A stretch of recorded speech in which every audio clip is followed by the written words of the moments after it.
Le presentamos A Través de la Biblia. En este día, amigo oyente, llegamos al Salmo 16. Y al observar este gran salmo que tenemos ante nosotros, nos presenta un canto de resurrección. Tenemos aquí la resurrección del Mesías, como se cita en el Nuevo Testamento en 3 lugares diferentes. Y para aclarar esto, tenemos aquí en realidad la vida de Cristo, la muerte de Cristo y la resurrección de Cristo. Y además tenemos aún la ascensión de Cristo. Y vamos a observar todas estas cosas al avanzar en la lectura de este salmo que tenemos ante nosotros. Este es un gran salmo al cual el autor dedicó mucho tiempo para escribirlo. Aquellos oyentes que ya han recibido las notas y bosquejos y los tienen a mano y que siguen la lectura del salmo en sus Biblias, pueden notar que se llama Mictam de David. Este es el primer salmo Mictam. Ahora alguien quizá va a preguntar, ¿y qué es lo que eso quiere decir? Bueno, la palabra Mictam es en realidad de un origen incierto, y vamos a llegar a otros salmos que también se llaman Mictam, por ejemplo los salmos 56 al 60. Martín Lutero tradujo la palabra Mictam a joya dorada o de oro, y en realidad eso es lo que es. Opinamos que el significado mesiánico está establecido plenamente por el testimonio del Espíritu Santo en el Nuevo Testamento. El apóstol Pedro se basó en este texto y no en el libro de Job, ya que Pedro tomó este texto de este salmo, y eso lo vamos a poder comprobar dentro de unos minutos. También podremos observar lo que dijo el apóstol Pablo, en lo que creemos fue uno de los mejores sermones que él predicó en Antioquía de Pisidia. Él también citó pasajes de este salmo. También es citado en la Epístola a los Hebreos, capítulo 2, versículo 13, y una vez más en referencia a Cristo.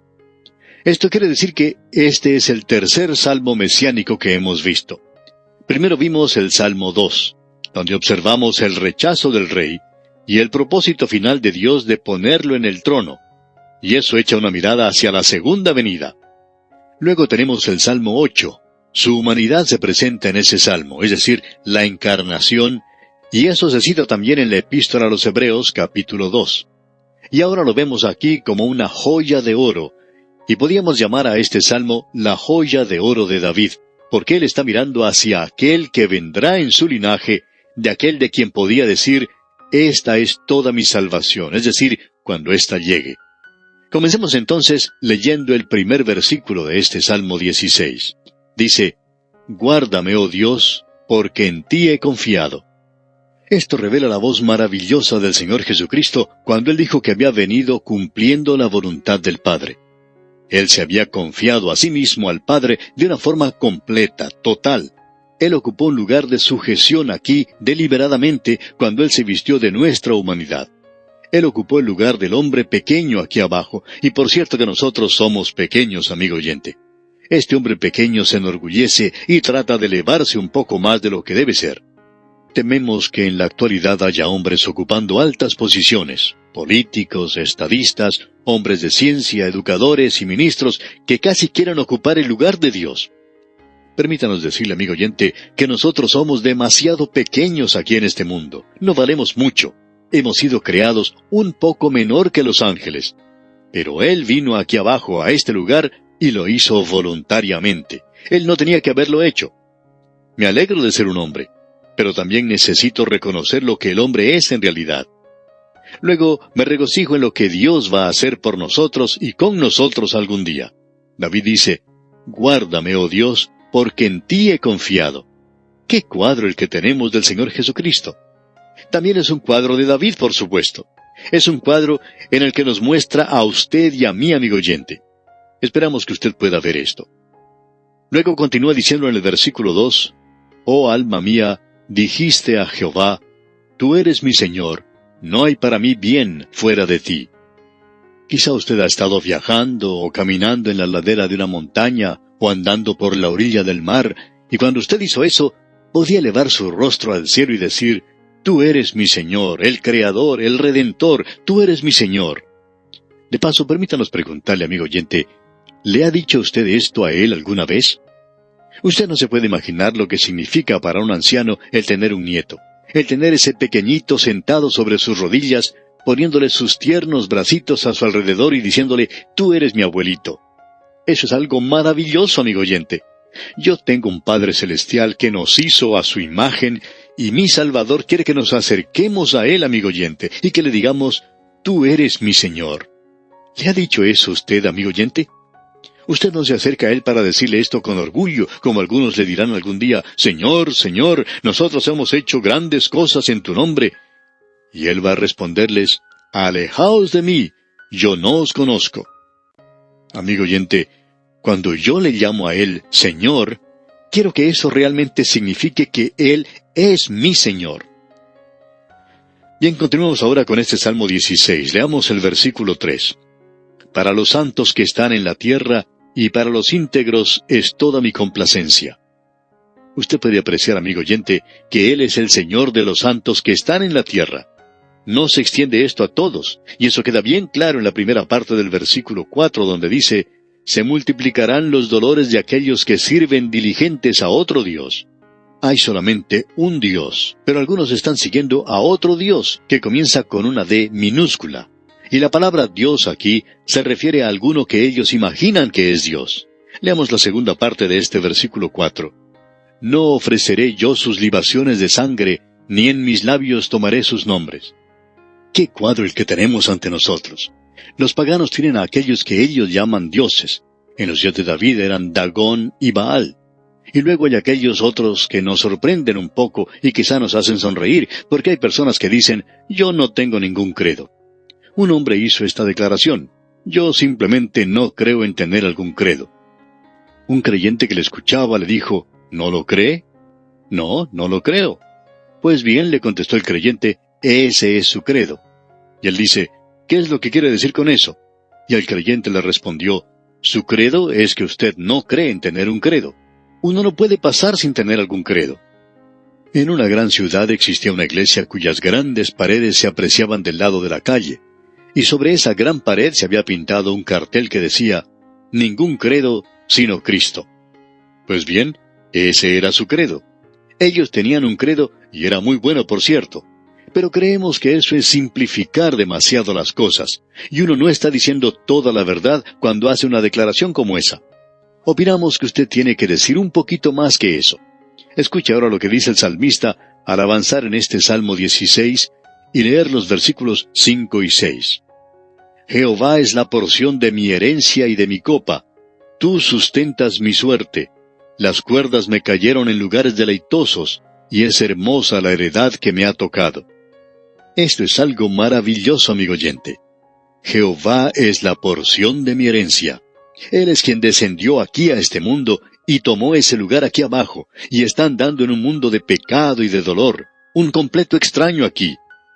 David se regocijó en Jehová, y hubo paz y gozo en su vida, y dice, Jehová es la porción de mi herencia y de mi copa. Pues bien, ¿cuál es la diferencia? Mi porción es lo que a mí me pertenece, eso es mío, sea que lo disfrute o no, es mío. Y mi copa es de lo que yo me apropio, de lo que yo hago mío propio. Para dar un ejemplo, podemos utilizar a un bebé al cual sentamos a la mesa. Allí ante este pequeño niño, colocamos en su plato su porción. Él puede comer de ella, pero ya que él es tan pequeño, desparrama toda su comida y no consume mucho de ella. Él solo se apropia de una parte de la comida, así que él tiene una porción y tiene su copa. Y nunca consume toda su porción, simplemente lo que tiene en la copa. Pues bien, hay muchas personas en el mundo, en la actualidad, que han sido bendecidas por Dios con toda clase de bendiciones espirituales, pero no las disfrutan. Su copa no está rebosando, no tienen mucho en ella.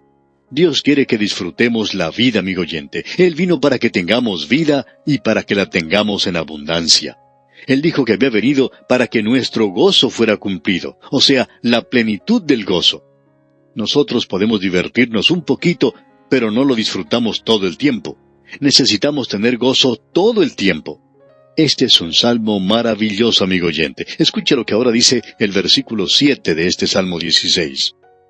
Bendeciré a Jehová que me aconseja, aún en las noches me enseña mi conciencia. ¿En qué piensa usted, amigo oyente, en la noche cuando no puede dormir? Bueno, aquí tenemos a uno que pensaba en el Señor. Y llegamos ahora a una porción que es citada en el Nuevo Testamento. Notemos los versículos 8 al 10 de este Salmo 16. A Jehová he puesto siempre delante de mí, porque está a mi diestra, no seré conmovido. Se alegró por tanto mi corazón, y se gozó mi alma. Mi carne también reposará confiadamente, porque no dejarás mi alma en el Seol, ni permitirás que tu santo vea corrupción. Este es el salmo de la resurrección del Señor Jesucristo. Esperamos que usted escuche con atención. Se cita en primer lugar por el apóstol Pedro en el día de Pentecostés, allá en el capítulo 2 del libro de los Hechos de los Apóstoles. Y este es el corazón, digamos, del mensaje de Pedro. Leamos en este capítulo los versículos 25 en adelante. Porque David dice de él, veía al Señor siempre delante de mí, porque está a mi diestra, no seré conmovido. Por lo cual mi corazón se alegró, y se gozó mi lengua, y aun mi carne descansará en esperanza, porque no dejarás mi alma en el Hades, ni permitirás que tu santo vea corrupción. Ahora el infierno o Seol, esa era la palabra hebrea para ellos, es Hades aquí, a lo que el Nuevo Testamento se refiere. El mundo invisible puede ser la tumba. Me hiciste conocer los caminos de la vida, me llenarás de gozo con tu presencia. Varones hermanos, se os puede decir libremente del patriarca David, que murió y fue sepultado, y su sepultura está con nosotros hasta el día de hoy. Bien, desde el lugar de donde hablaba Simón Pedro, el atrio del templo, él podía señalar el lugar donde estaba la tumba de David. Él podía decir, David está enterrado allí. Esto no hace referencia a David, hace referencia más bien al Señor Jesucristo. Y continúa Pedro diciendo, pero siendo profeta, y sabiendo que con juramento Dios le había jurado que de su descendencia, en cuanto a la carne, levantaría al Cristo para que se sentase en su trono, viéndolo antes, habló de la resurrección de Cristo, que su alma no fue dejada en el Hades, ni su carne vio corrupción. Ahora existen varios expositores liberales, Perone es uno de ellos, que dicen que esto no tiene ninguna referencia a la resurrección de Cristo. Pues bien, todo lo que podemos decir es lo siguiente. Cuando un liberal hace una declaración de esa clase, lo tenemos que poner a la par de lo que el apóstol Pedro dijo en el día de Pentecostés, y no nos podemos contener el hacer esta pregunta. Simón Pedro, en el día de Pentecostés, vio a varios miles que se volvieron hacia Cristo y fueron salvos. Eso trajo una revolución al Imperio Romano, y sentimos que tenemos que preguntar a los liberales, ¿cuántos están alcanzando ustedes para Dios en la actualidad? Esa es la prueba verdadera. Yo estoy tomando la palabra de Simón Pedro por lo que dice aquí. Este salmo se refiere a la resurrección de Jesucristo y él aún no ha finalizado. En los versículos 32 al 36 del capítulo 2 de Hechos, continúa diciendo Pedro, a este Jesús resucitó Dios, de lo cual todos nosotros somos testigos. Así que, exaltado por la diestra de Dios, y habiendo recibido del Padre la promesa del Espíritu Santo, ha derramado esto que vosotros veis y oís. Porque David no subió a los cielos, pero él mismo dice, dijo el Señor a mi Señor, siéntate a mi diestra, hasta que ponga a tus enemigos por estrado de tus pies. Sepa pues ciertísimamente toda la casa de Israel, que a este Jesús, a quien vosotros crucificasteis, Dios le ha hecho Señor y Cristo. Esto es citado como refiriéndose a la resurrección del Señor Jesucristo, y el Salmo nuevamente es citado también por el apóstol Pablo, allá en el mismo libro de los Hechos de los Apóstoles, capítulo 13, versículo 35. Allí leemos, por eso dice también en otro salmo, no permitirás que tu santo vea corrupción. Así que, este es un salmo de resurrección, amigo oyente. En realidad, lo que tenemos aquí es algo bastante sobresaliente. Ahora en el versículo 8 tenemos algo referente a la vida de Cristo. Escuche usted.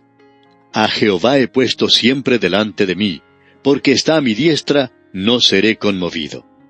Eso, amigo oyente, fue el camino que Cristo siguió aquí abajo, y es el camino que yo quiero seguir. Luego en el versículo 9 nos habla de la muerte de Cristo. Leamos. Se alegró por tanto mi corazón, y se gozó mi alma. Mi carne también reposará confiadamente. Y él murió sobre la cruz. Él sabía que Dios lo iba a levantar de los muertos. ¿Qué es lo que usted siente en la actualidad acerca de esto, amigo oyente?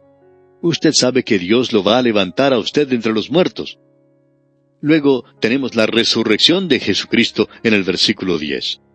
Porque no dejarás mi alma en el Seol, ni permitirás que tu santo vea corrupción. Cuando dice Seol aquí, se refiere a la tumba. Luego tenemos la ascensión de Cristo en el versículo 11. Escuche usted.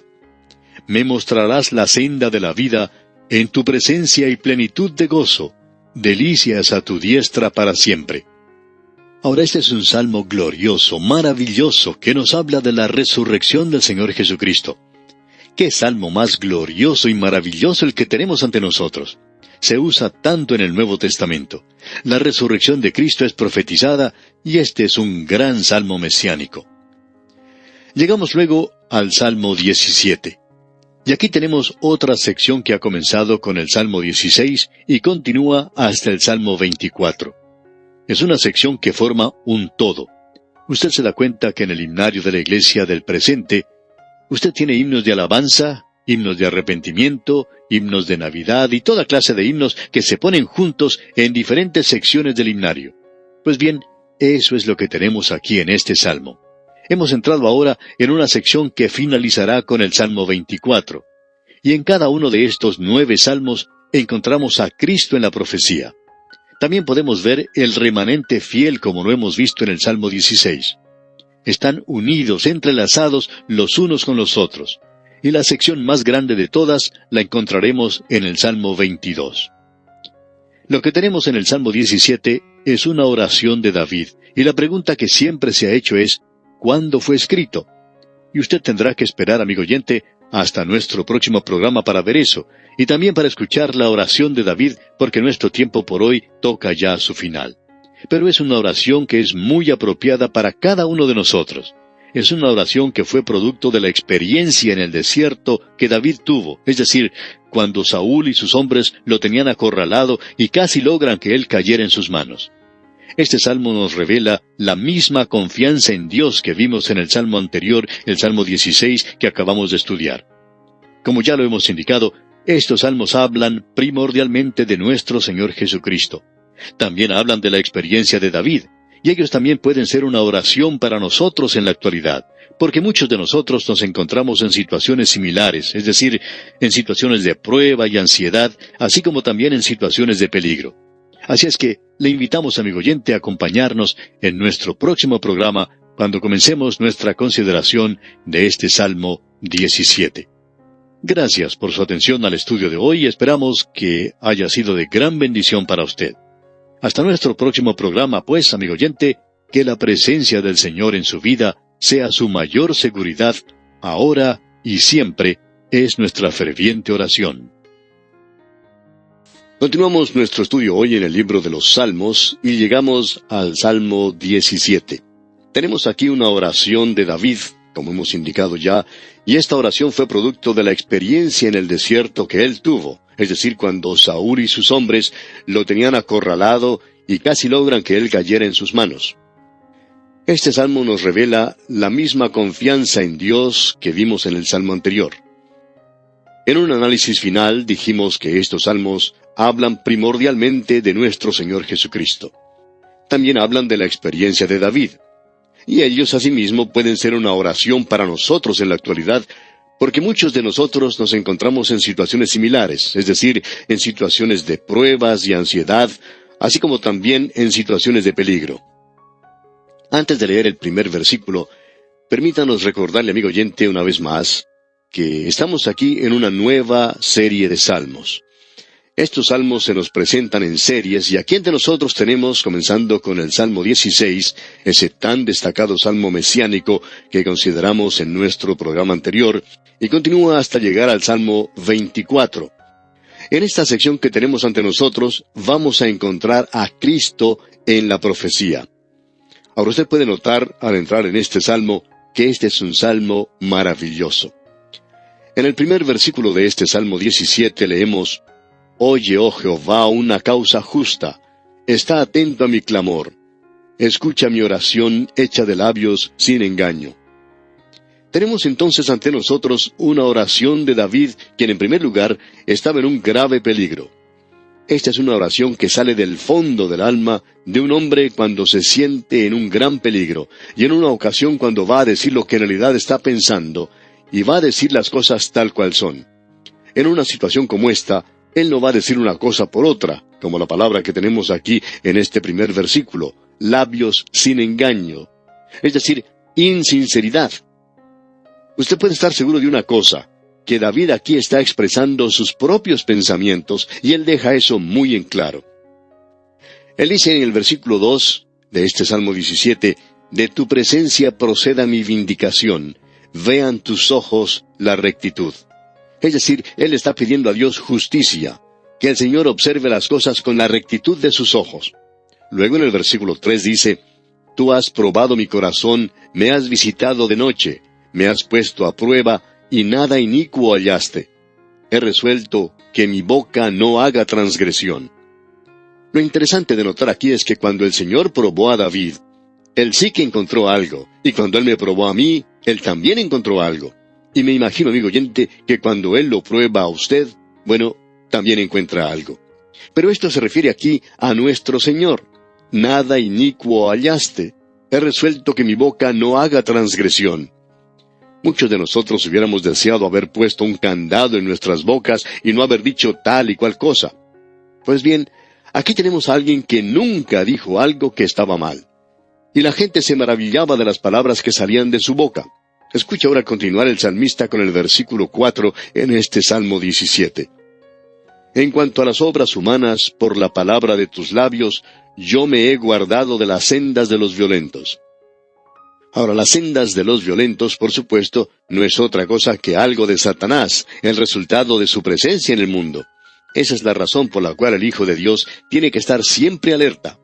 David lo estaba, y hoy el Hijo de Dios tiene que estar muy alerta y al tanto de que nos hallamos en territorio enemigo. David estaba en territorio enemigo, escondiéndose del rey Saúl. Nosotros, amigo oyente, también nos encontramos en territorio enemigo. Este es el alguacilazgo de Satanás, podríamos decir de paso.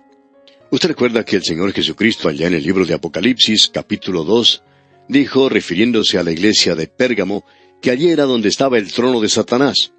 Pero él elogió a la iglesia por haber retenido el nombre del Señor y no haber negado su fe. Yo no sé dónde está usted en la actualidad, amigo oyente, pero el trono de Satanás puede estar muy cerca de donde usted y yo residimos, ya que el trono de Satanás se encuentra en este mundo.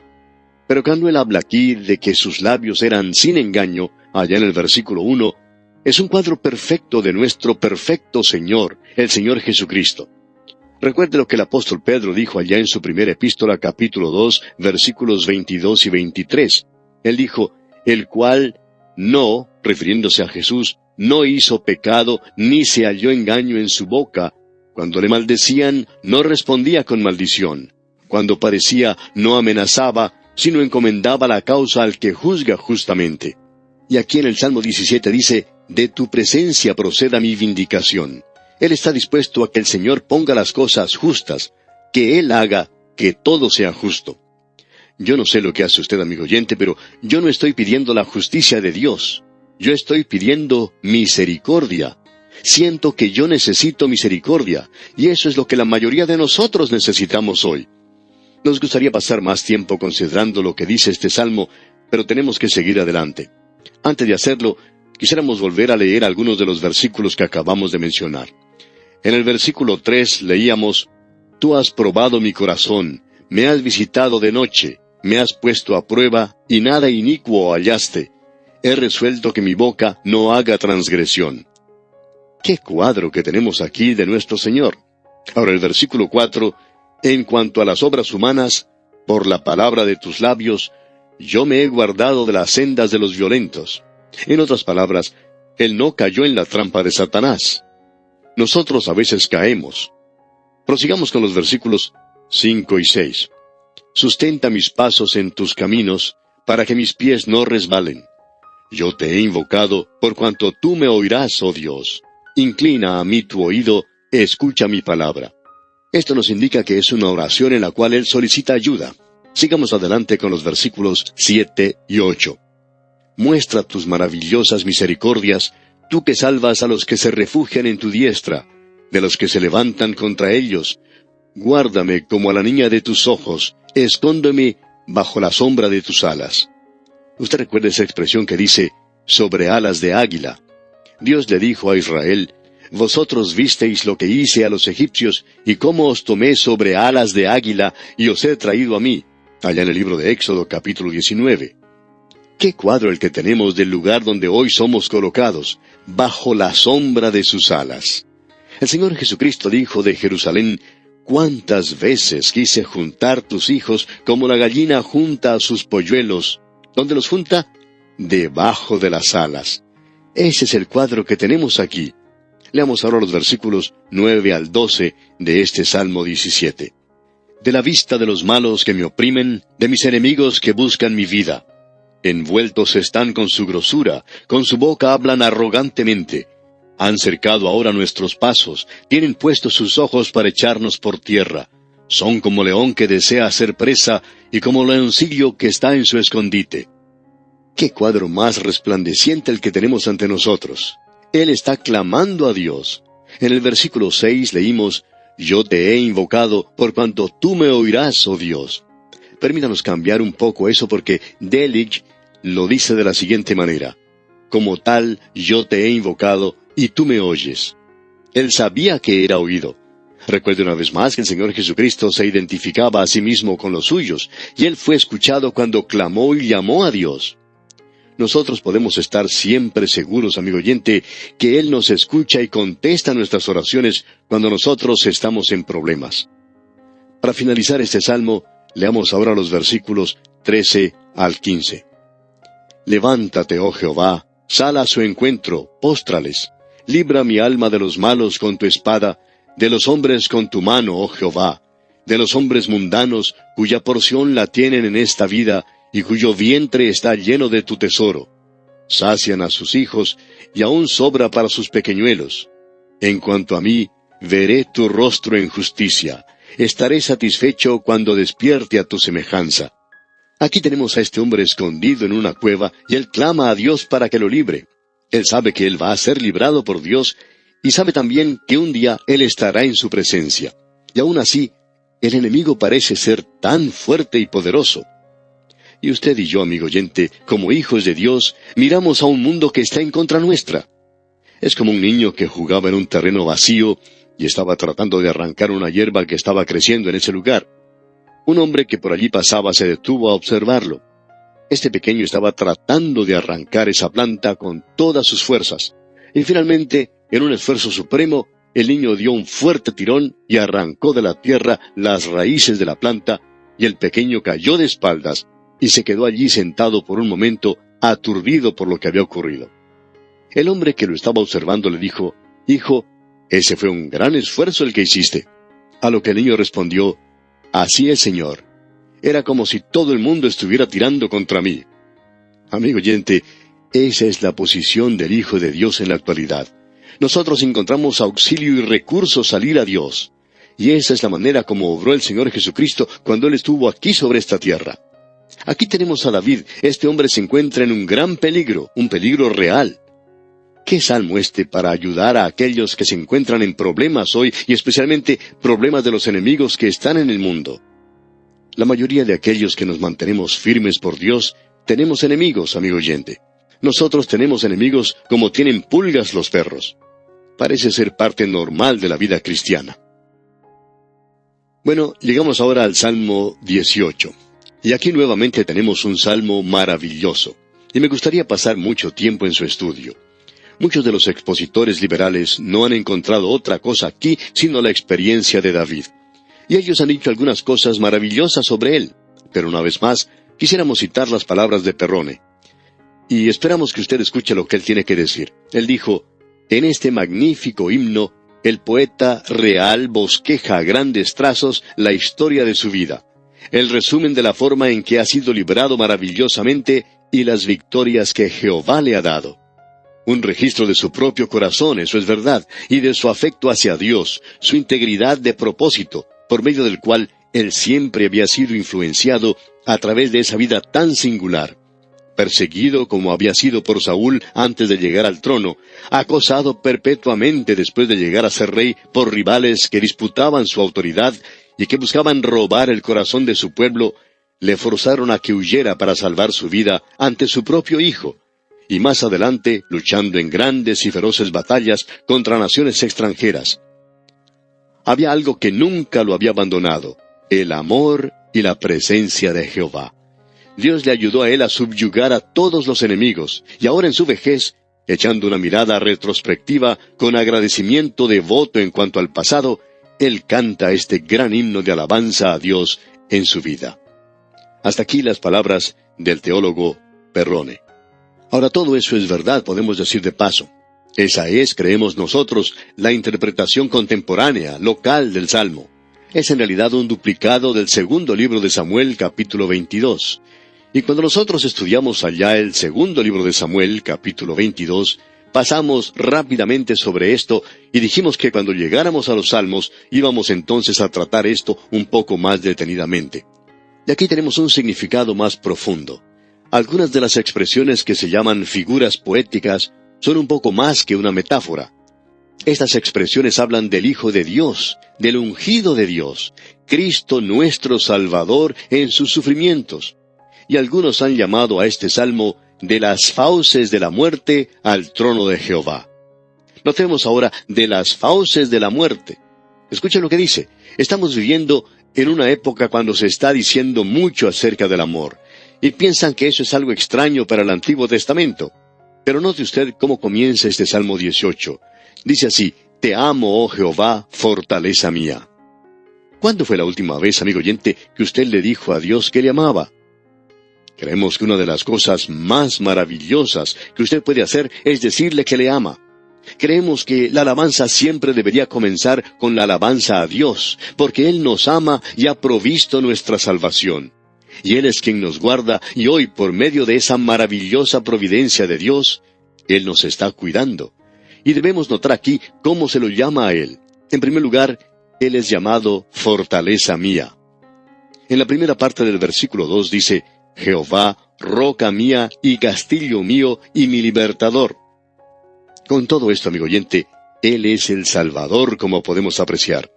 Luego dice en la segunda parte de este versículo 2 del Salmo 18, Dios mío, fortaleza mía, en Él confiaré, mi escudo y la fuerza de mi salvación, mi alto refugio. Él es mi escudo, Él me protege, Él es el poder de mi salvación, un escondite seguro. Nosotros debemos asirnos de Dios en la actualidad. Él es nuestro Salvador, Él es nuestra fuerza, nuestro refugio. Ese es un buen lugar para la protección y también un buen lugar para tener una visión y una perspectiva de la vida. Muchos de nosotros deberíamos subir a este alto refugio. Estamos hablando de Dios como nuestro alto refugio. Aquí tenemos unos nombres maravillosos para Él. Pero ¿sabe usted que lo que nos interesa mucho aquí, y quizá usted ya lo ha notado, es el pronombre personal mi y mío? Él dice: oh Jehová, fortaleza mía, roca mía, Él es mi alto refugio, mi libertador, mi Dios. ¿Se da cuenta usted, amigo oyente, que una cosa es decir Dios es una gran fuerza o es un gran poder? Una cosa es hablar acerca de los atributos de Dios y decir que Él es omnipotente. Todo suena muy bien, pero lo importante, amigo oyente, es: ¿puede usted decir es mi fortaleza? Una cosa es decir que Dios es un pastor, y David podía haber dicho Jehová es un pastor, y lo es. Pero es completamente diferente el decir Jehová es mi pastor. ¿Cuán diferente es, amigo oyente, el poder decir eso? Para ilustrar esto, quizá podamos usar un ejemplo casero. Cuando usted se dirige a la estación del ferrocarril y allí espera a un ser querido, digamos a su hijo, llega a ese lugar y encuentra que hay mucha gente esperando el mismo tren. Puede haber muchos jovencitos en el lugar y personas que los esperan. Todos son seres queridos, ellos sonríen y se saludan unos a los otros. Pero de pronto, usted ve a uno. Él es diferente, amigo oyente. ¿Y sabe por qué es diferente? Porque Él es su hijo. Puede haber muchos padres allí, pero aun cuando todo es algo maravilloso, hay uno que es diferente para usted. ¿Por qué? Porque usted puede utilizar ese pronombre posesivo mío. Amigo oyente, ¿puede usted decir hoy Jehová es mi pastor? ¿Puede usted decir Él es mi alto refugio, Él es mi fuerza, Él es mi escudo, Él es mi fortaleza, mi libertador, mi roca? ¿Puede decir hoy Él es mío? ¿Puede usted decir eso, amigo oyente? Él dice ahora en la primera parte del versículo 3 de este Salmo 18, «Invocaré a Jehová, quien es digno de ser alabado». Y eso es lo que es la alabanza. La alabanza es algo que se da a alguien que es digno de recibirla. Dios es digno de recibirla. Continuemos con el resto del versículo 3 y el versículo 4. «Y seré salvo de mis enemigos. Me rodearon ligaduras de muerte, y torrentes de perversidad me atemorizaron». El obispo Horn dice en un comentario, supongamos que el rey Mesías, al igual que su progenitor, está sentado sobre el trono.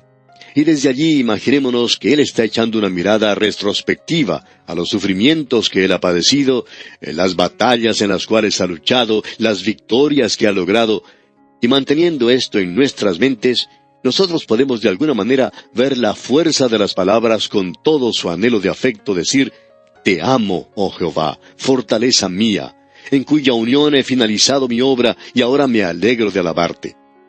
¡Qué cuadro! Y amigo oyente, este es uno de esos salmos en los cuales nosotros también nos podemos unir.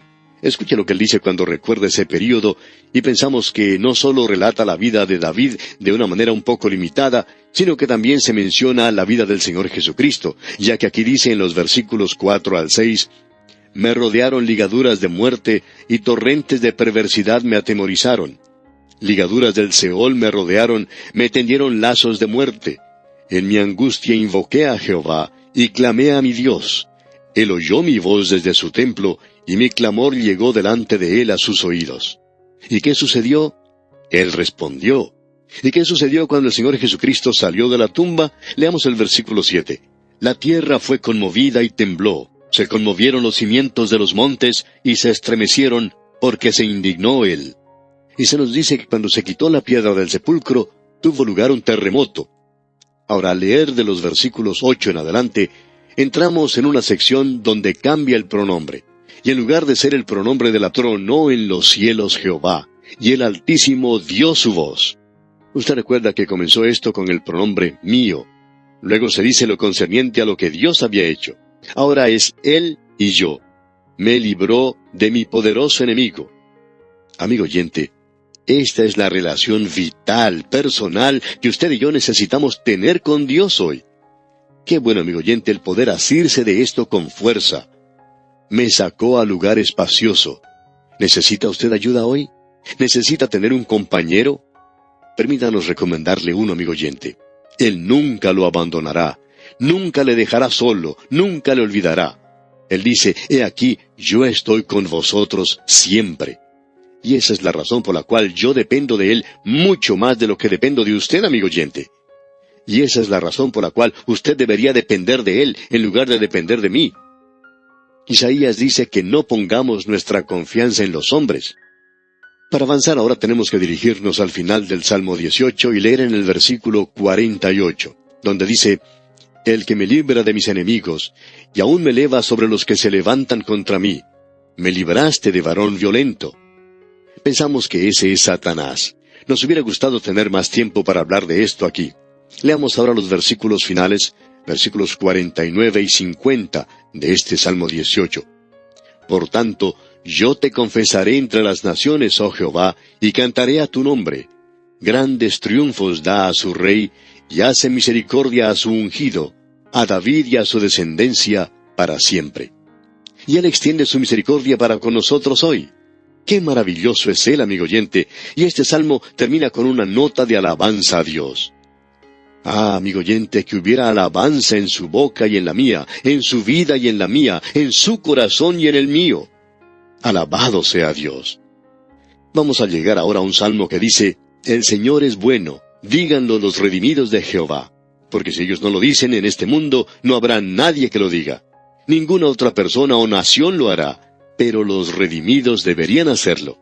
Esa es la clase de creyentes que tenemos que ser. Y aquí vamos a detenernos, amigo oyente, porque nuestro tiempo llegó a su fin. En la continuación del libro de Salmos, retornaremos en nuestro próximo programa. Hasta entonces, pues, que las misericordias del Señor sean con usted en todo tiempo. Llegamos hoy, amigo oyente, al Salmo 19. Este es un salmo que puede llamarse el gran salmo de la creación. Ha sido dividido por muchos eruditos en dos partes. la creación y la revelación de Jehová en la ley, es decir, en su palabra. Nosotros, por nuestra parte, hemos intentado dividir este salmo en 3 partes. En la primera parte tenemos el cosmos, la creación. Luego tenemos los mandamientos, y esa sección comienza en el versículo 7 y llega hasta el versículo 11. Y luego en los versículos 12, 13 y 14 tenemos a Cristo, y sentimos que Él tiene un lugar especial aquí. Y por supuesto el tema es redención y salvación y la gracia de Dios. Así es que lo que realmente tenemos aquí es la revelación de Dios en la creación, en sus mandamientos, y en Cristo la gracia de Dios. La ley y la gracia y la creación, opinamos, nos dan una revelación completa de Dios. Estas son las cosas que Dios vio como necesarias para dar al hombre, y creemos que Él ha agotado todas las cosas que Él nos podría decir acerca de sí mismo. Ahora, en la primera parte, como hemos dicho, tenemos aquí a Dios en la creación, y luego seguiremos aquí con los mandamientos. Este es un salmo de David, y es así llamado en el texto inspirado, y necesitamos tener eso en mente al leerlo. Luego podemos notar que en realidad tenemos aquí una división que está en el mismo texto. La primera parte usa el nombre de Dios, el Poderoso, y es el mismo nombre que se usa en la creación. En el principio creó Dios, es decir, Elohim, los cielos y la tierra. Ese es el nombre del Creador. Eso lo tenemos al comienzo del Salmo. Luego, cuando llegamos al versículo 7, donde dice, la ley de Jehová es perfecta, lo que tenemos allí es la palabra Jehová Sueri Goli. Jehová, mi roca, mi redentor. Así es que, cuando uno tiene que seguir un salmo como este, no necesita tener 2 autores diferentes. Nadie ha intentado dividirlo como han intentado dividir al Pentateuco. Y pensamos que si se usa el mismo sentido escolástico que fue utilizado en el Pentateuco, uno no terminaría teniendo aquí escritores eloísticos y jehovaísticos. Escritores eloísticos del Pentateuco, y no creemos que usted pudiera presentar eso aquí. El mismo escritor escribió esto, y él utilizó estos nombres diferentes para Dios. Es bueno que notemos eso, digamos de paso. Usted sabe que los salmos emanan luz a través de toda la Escritura, de toda la Biblia, y confiamos que esto bendiga nuestros corazones y nuestras vidas. Tenemos ahora en los primeros 6 versículos la creación, y este salmo es llamado Salmo de la Mañana. Este está en contraste con el otro salmo que mencionamos. Tenemos el Salmo 8, Salmo de la Creación, donde vimos la luna y las estrellas. Ese era un salmo nocturno. Este es un salmo diurno porque aquí se nos presenta el sol, y tenemos aquí la maravillosa creación de Dios, dando testimonio de ello. Leamos pues para comenzar los primeros 6 versículos de este Salmo 19. Los cielos cuentan la gloria de Dios, y el firmamento anuncia la obra de sus manos. Un día emite palabra a otro día, y una noche a otra noche declara sabiduría. No hay lenguaje ni palabras, ni es oída su voz. Por toda la tierra salió su voz, y hasta el extremo del mundo sus palabras. En ellos puso tabernáculo para el sol. Y éste, como esposo que sale de su tálamo, se alegra cual gigante para correr el camino. De un extremo de los cielos es su salida, y su curso hasta el término de ellos. Y nada hay que se esconda de su calor. Este es un salmo maravilloso, admirable. Los cielos cuentan la gloria de Dios. Esto nos revela lo que el apóstol Pablo dice allá en su epístola a los Romanos. Porque las cosas invisibles de Él, su eterno poder y deidad, se hacen claramente visibles desde la creación del mundo, siendo entendidas por medio de las cosas hechas. Y ellas nos hablan de la sabiduría de Dios, amigo oyente. Nos cuentan del poder de Dios, y también nos cuentan algo del plan y el propósito de Dios, y ese es el propósito de la creación. Y el hombre tiene que llegar a la conclusión, aparentemente desde el mismo principio, que la creación es el testigo primitivo de Dios al hombre, la criatura. Hay muchos que solamente piensan en Dios el Padre. En todos los credos de la Iglesia, incluyendo el credo de los apóstoles, se atribuye la creación exclusivamente a Dios el Padre. Cuando uno llega al Nuevo Testamento y allí encuentra una amplificación de la creación, se da cuenta que eso no es completamente correcto. El credo de los apóstoles dice, creo en Dios, el hacedor del cielo y de la tierra. Bueno, puede alguien decir, ¿no es eso correcto? Sí, lo es hasta cierto punto. Pero la Trinidad tuvo parte en la creación del mundo. La palabra Elohim es una palabra plural del idioma hebreo y nos habla de la Trinidad. Se nos dice que el Señor Jesucristo fue el que tuvo a su cargo la obra de la creación, y que el Espíritu Santo llegó y restauró, reorganizó, volvió a decorar la creación. El Espíritu de Dios se movía sobre la faz de las aguas. Después de haber ocurrido una gran catástrofe, Juan nos habla de otro principio. Dice, en el principio era el Verbo, y el Verbo era con Dios, y el Verbo era Dios. Y todas las cosas por Él fueron hechas, y sin Él nada de lo que ha sido hecho fue hecho. Eso lo encontramos allá en el Evangelio según San Juan, capítulo 1, versículos 1 y 3. Ahora esto nos habla del Señor Jesucristo, y se nos dice nuevamente allá en la epístola a los Colosenses, capítulo 1, versículo 16, porque en Él fueron creadas todas las cosas, las que hay en los cielos y las que hay en la tierra, visibles e invisibles, sean tronos, sean dominios, sean principados, sean potestades, todo fue creado por medio de Él y para Él. Así es que tenemos aquí el hecho de la creación y que el Señor Jesucristo fue quien obró. Dios el Padre es lo mismo que tenemos allá en la epístola a los Efesios capítulo 1 sobre la redención. Dios el Padre lo planea, el Hijo paga por eso y el Espíritu Santo lo protege. Y pensamos que eso también se puede aplicar a la creación de Dios, que Dios el Padre es quien planeó este universo, que Dios el Hijo fue quien ejecutó todo esto, el que lo redimió, porque toda la creación está gimiendo y necesita ser redimida. Y luego tenemos a Dios el Espíritu Santo hoy que está moviéndose, protegiendo sobre la creación. A esto debemos agregar que el sol también es muy prominente aquí, como hemos visto en el versículo 5. Y como esposo que sale de su tálamo dice, cuando uno visita la ciudad de Jerusalén, puede apreciar a la salida del sol que aparece por el monte de las olivas y es algo verdaderamente emocionante. Uno puede ver la luz que comienza a iluminar la ciudad de Jerusalén, los muros de la ciudad, los lugares altos primero, el lugar donde se encuentra la tumba de David sobre el monte Sión. Luego uno lo puede ver tocando la cúspide de los edificios, el área del templo. ¡Qué emocionante todo eso! Ese es el cuadro de otro esposo, digamos de paso, el Señor Jesucristo, quien es el esposo y quien llegará algún día en gloria a este mundo, presentándose como el sol de justicia a este mundo. Pero antes que Él venga, Él sacará a la iglesia de este mundo. Él es el lucero de la mañana. El lucero de la mañana siempre aparece antes que se levante el sol. ¡Qué cuadro el que tenemos aquí en la creación! No hay nada como esto. Encontramos aquí que este es un salmo maravilloso, donde tenemos un cuadro de la creación. Ahora tenemos algo más. Al seguir leyendo en este salmo, vemos en los versículos 7 al 10, la ley de Jehová es perfecta, que convierte el alma. El testimonio de Jehová es fiel, que hace sabio al sencillo. Los mandamientos de Jehová son rectos, que alegran el corazón.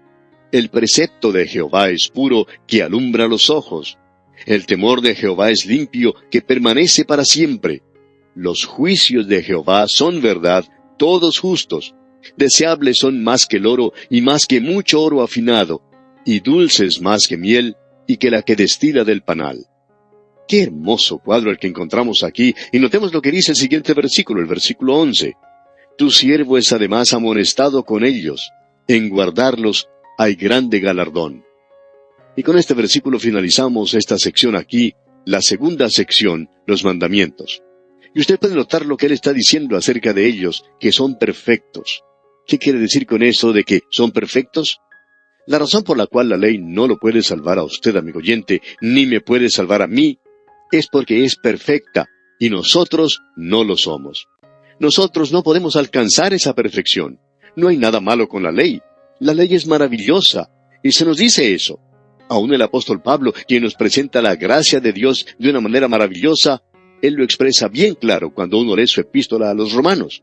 Leamos allá en la epístola a los romanos el capítulo 7, versículos 12 al 14, para ver qué es lo que él dice sobre la ley. Dice Pablo allí, de manera que la ley a la verdad es santa, y el mandamiento santo, justo y bueno. Luego lo que es bueno vino a ser muerte para mí, en ninguna manera, sino que el pecado, para mostrarse pecado, produjo en mí la muerte por medio de lo que es bueno, a fin de que por el mandamiento el pecado llegase a ser sobremanera pecaminoso. Porque sabemos que la ley es espiritual, mas yo soy carnal, vendido al pecado. Ahora, no hay nada malo con la ley. Es espiritual, pero es una administración de muerte para nosotros, porque hay algo radicalmente malo con nosotros. La ley fue dada para demostrarnos que nosotros somos pecadores ante Dios. Así es que la ley aquí, podemos notar aquí, que primero es perfecta. Lo segundo que notamos es que es fiel. Amigo oyente, no crea usted que Dios se va a cambiar a la nueva moralidad, o que Dios está leyendo algunas de las opiniones nuevas sobre la psicología, o que quizá Dios está escuchando las decisiones que algunos de los jueces están pasando en la actualidad. Dios va a castigar el pecado. Él dice que lo hará. Leemos aquí, el testimonio de Jehová es fiel. Es seguro, tan seguro como lo es usted, amigo oyente, allí donde está ahora mismo, y allí llegará el juicio. El mandamiento revela eso. Luego se nos dice, los mandamientos de Jehová son rectos. Ahora alguien quizá diga, bueno, a mí no me gustan ciertos mandamientos. Bueno, quizá a usted no le guste, pero a Dios le gusta, y son rectos. ¿Y qué es lo que hace rectos a los mandamientos? En cierta clase de sociología hace algunos años, un profesor siempre decía, ¿quién va a determinar lo que es recto? ¿Cómo puede usted saber que es recto? Bien, es recto porque Dios dice que es recto. Los mandamientos de Jehová son rectos. Este es su universo, Él lo hizo, Él hizo las reglas, digamos de paso. Quizá a usted no le agrada la ley de la gravedad, pero usted no puede meterse con ella. Es decir, si usted se sube a la cornisa de un edificio de 10 pisos, no se le ocurra dar un paso en el vacío, porque Él no va a suspender esa ley solamente por usted. Esa ley opera para todos, amigo oyente. El precepto de Jehová es puro. Los mandamientos de Jehová son rectos. Así es, amigo oyente, son puros y son rectos. Pueden hacer algo por usted, lo ennoblecerán, lo elevarán. Luego se nos dice aquí, el temor de Jehová es limpio. Es decir, una confianza reverente, según explica nuestra Biblia anotada de Scofield. Podemos aceptar eso, pero quisiéramos decir algo más. Creemos también que es temor. Permítanos decirle, amigo oyente, que usted hace bien en temerle a Dios. No hay nada malo en eso. Yo amo a mi padre, pero seguro que le tenía miedo. ¿Y sabe usted? Eso permitió que yo anduviera bien. Puede ser que eso evitó que yo terminara en la cárcel. Debo decirle, amigo oyente, que yo sabía cuando hacía algo malo. Siempre había problemas, no había forma de evitarlos. El temor de Jehová es limpio. Lo limpiará usted, amigo oyente. Me hizo a mí un mejor joven, y aun cuando yo estaba en problemas, siempre tenía este temor a mi padre. Ahora, eso no quiere decir que yo no le amara. Luego nos dice, los juicios de Jehová son verdad, todos justos. ¿Quiere saber lo que es la verdad, amigo oyente? Pilato quería saberlo. Él preguntó, ¿qué es la verdad? Y la verdad estaba de pie delante de él, en la persona del Señor Jesucristo. Y justo. Cualquier cosa que hace Dios es justa. Esta es una sección tremenda la que tenemos aquí, y debemos aprender a amar la palabra de Dios, toda ella. Hay muchos que nos han escrito, opinando que nosotros estamos en oposición a los 10 mandamientos. Los 10 mandamientos, amigo oyente, son algo maravilloso, y no estamos en oposición a ellos. Y estoy en oposición conmigo mismo. No los puedo cumplir, quizá usted los pueda cumplir, amigo oyente. Y si usted lo puede hacer, pues bien, entonces le puede decir a Dios que se corra hacia un lado. Usted se puede sentar al lado de Él, ya que usted ha podido hacer las cosas por sus propios medios. Pero Él dice que usted no lo puede hacer, amigo oyente, y yo estoy de acuerdo con Él. Y Él me dijo que yo tampoco lo podía hacer por mis propios medios, y estoy de acuerdo con eso. Y tengo que presentarme ante Él como un pecador. Por tanto, esto nos lleva a la última sección de este salmo, la gracia de Dios en Cristo. El versículo 12 comienza diciendo, ¿quién podrá entender sus propios errores? ¿Quién puede hacerlo, amigo oyente? Yo uso muchos subterfugios. Siempre me gusta buscar una explicación racional. Soy bastante bueno en hacer esas cosas. Yo puedo dar muchas excusas, pero Dios no las acepta. Dios dice que usted no puede comprender sus errores. Usted tiene que aceptar su palabra de que es pecador. Y continúa el versículo 12 diciendo en su segunda parte, líbrame de los que me son ocultos. Ese es el problema con muchas personas en la actualidad. Ellos tienen secretos para consigo mismos. Piensan que no son pecadores y ese es el problema de la era presente. Luego el versículo 13 dice, preserva también a tu siervo de las soberbias, que no se enseñoreen de mí. Entonces seré íntegro y estaré limpio de gran rebelión. ¿Qué es esa gran rebelión? Permítanos decirle, amigo oyente, lo que es esa gran rebelión. Es el rechazar al Señor Jesucristo, aquel que ha sido puesto ante nosotros. Escuche lo que Él dice. Este es un versículo que se usa muchas veces en las oraciones y en cantos también, el versículo 14. Sean gratos los dichos de mi boca y la meditación de mi corazón delante de ti, oh Jehová, roca mía y redentor mío. ¿Quién es mi roca? Cristo. ¿Quién es mi redentor? Cristo. Y Él llega a hacer eso a través de la grandeza de Dios. Este es un salmo maravilloso, amigo oyente. Y con esto llegamos al Salmo 20. El Salmo 20 no está clasificado como uno de los salmos mesiánicos, pero lo hemos llamado un salmo mesiánico porque habla de él, y es otra profecía maravillosa del Mesías y de su obra de redención. Creemos que está unido estrechamente con los otros dos salmos, con los salmos que le siguen inmediatamente. Creemos que estos salmos se utilizaban en Israel en una forma litúrgica y eran cantados juntos todos estos que están aquí. Algunos opinan que eran cantados por los líderes del servicio de adoración, los levitas, y por los adoradores que se habían reunido. Es un himno antifonal. Es un salmo maravilloso. Y el obispo Horn dijo lo siguiente. Él dice que esta es una gran oración, digamos de paso. La Iglesia ora por la prosperidad del Rey Mesías, que sale a la batalla como un defensor y un libertador, por su aceptación por el Padre y por el cumplimiento de su voluntad. El obispo Horn habría dado en el clavo si en lugar de decir la Iglesia hubiera dicho Israel, o el remanente de Israel, porque este salmo tiene en realidad mucho que ver con Israel. Notemos ahora cómo comienza, y este es un salmo que nos muestra la gracia de Dios. Dice, Jehová te oiga en el día de conflicto. Entonces es cuando queremos que Él nos oiga. Ahora la segunda parte de este versículo 1 dice, el nombre del Dios de Jacob te defienda. Ahora, ¿cómo apareció Jacob aquí? Por la gracia de Dios, amigo oyente. Dios nunca se avergonzó de ser llamado el Dios de Jacob. Yo hubiera tenido vergüenza de este hombre.